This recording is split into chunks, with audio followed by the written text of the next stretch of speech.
Sénégalaises, Sénégalais, chers compatriotes, faisons face avec détermination et espoir au péril du coronavirus au Sénégal. Le moment est grave et sensible, précaire et inquiétant.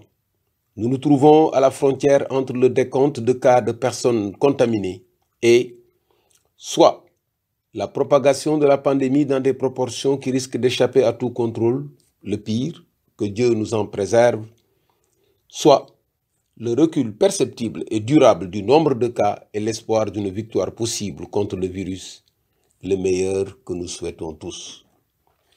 Nous devons avoir le courage de redouter l'hypothèse du pire pour mieux nous y préparer. Gouverner, c'est prévoir. Voici quelques recommandations. Il faut organiser le dépistage le plus systématique possible pour avoir une idée plus précise de la différence entre le nombre de cas déclarés et le nombre réel de cas.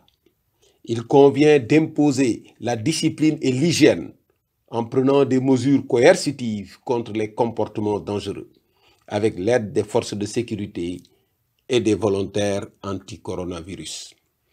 Malgré tous les efforts de sensibilisation, beaucoup de nos compatriotes voient encore le coronavirus comme une menace lointaine. Il faut déclencher le déclic auprès des populations en instituant l'état de crise sanitaire grave. Comme mesure d'accompagnement, il est nécessaire de mettre en place un gouvernement de crise, une cellule permanente de veille sur la situation de nos compatriotes se trouvant à l'étranger. Mettons à contribution les spécialistes de santé publique, les médecins, les spécialistes de la communication, les influenceurs du web et les organes de presse pour une pertinente communication gouvernementale sur les mesures et comportements à observer. Mettons également à contribution les confréries religieuses, les organisations de la société civile, les leaders d'opinion, les partis politiques, les associations sportives et culturelles. Mobilisons les ressources matérielles et financières pour faire face au péril avant qu'il ne soit trop tard, en initiant une opération 1000 milliards. Plusieurs pistes. Loi de finances rectificative, suspension de tout remboursement de la dette publique étrangère, soutien financier des organisations internationales, réquisition sur une partie des revenus tirés de l'exploitation de nos ressources naturelles. Nous ne devons pas attendre que nos infrastructures sanitaires soient débordées pour tirer la sonnette d'alarme. C'est maintenant qu'il faut agir. Multiplions les centres de mise en quarantaine, aussi bien à Dakar que dans les régions. Protégeons le personnel médical. Aménageons des moyens de transport médicalement équipés. Mettons en place des centres d'assistance respiratoire en transformant en hôpitaux des infrastructures de loisirs, de sport ou autres pour obtenir 1000 lits pour la réanimation des personnes atteintes par les formes graves du coronavirus. Bâtissons des ponts aériens d'assistance médicale à l'aide des avions de la compagnie nationale et d'autres compagnies qui exploitent des lignes au Sénégal.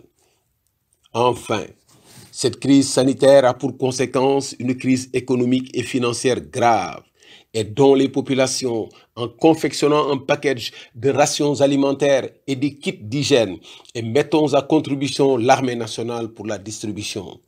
D'autres mesures doivent également être prises. Connexion Internet gratuite, prise en charge des 2/3 des factures d'eau, d'électricité et de téléphone, de la moitié du prix des denrées de première nécessité dont la liste sera établie par les services de l'État, remboursement immédiat de toute la dette intérieure aux entreprises, octroi d'une rémunération exceptionnelle à tout le personnel médical, octroi d'une dotation initiale de 50 milliards à la recherche médicale, adoption d'un programme spécial de protection des quartiers à forte densité démographique, désinfection des transports publics, maisons, lieux de culte, centres de santé et autres lieux suspects. Protégeons les industries structurantes et créatrices d'emplois contre la faillite ou la fermeture en mettant un dispositif d'allègement fiscal adéquat en place. Mettons en place un dispositif de substitution pour pallier la rupture de la fréquentation des lieux d'éducation avec l'aide des chaînes de télévision publiques ou privées, des syndicats d'enseignants, des services informatiques de l'État, des sociétés privées d'informatique, des plateformes universitaires virtuelles pour qu'aucune heure de cours ne soit perdue. Mettons en place un dispositif et une procédure funéraire pour la prise en charge des décès consécutifs au coronavirus, en respectant les rites religieux et traditionnels, sans négliger la protection de l'entourage. Sénégalaises, Sénégalais, chers compatriotes, aujourd'hui, nous avons des contraintes sérieuses sur l'avenir de notre pays et notre responsabilité commune est engagée. Nous avons aussi toutes les raisons de nous inquiéter en jetant un coup d'œil sur les difficultés rencontrées dans la gestion de ce fléau par des pays plus puissants que le nôtre. Nous devons donc avoir le courage d'avoir peur, d'une peur objective qui donne la force de faire face avec détermination et espoir au péril du coronavirus. C'est seulement dans ces conditions que nous pourrons vaincre dans ce combat difficile et demeurer un pays fréquentable et continuer à figurer dans les tablettes des investisseurs.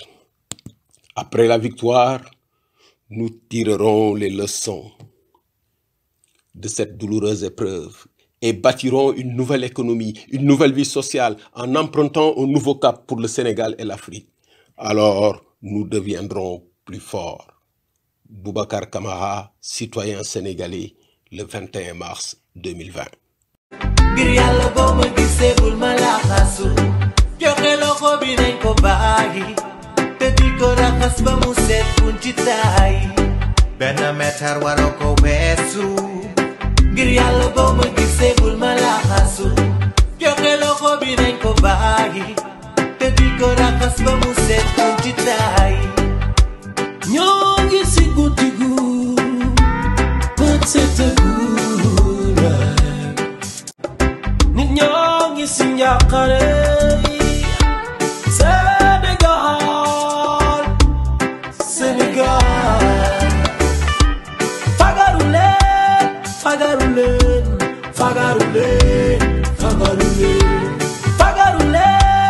Fagarule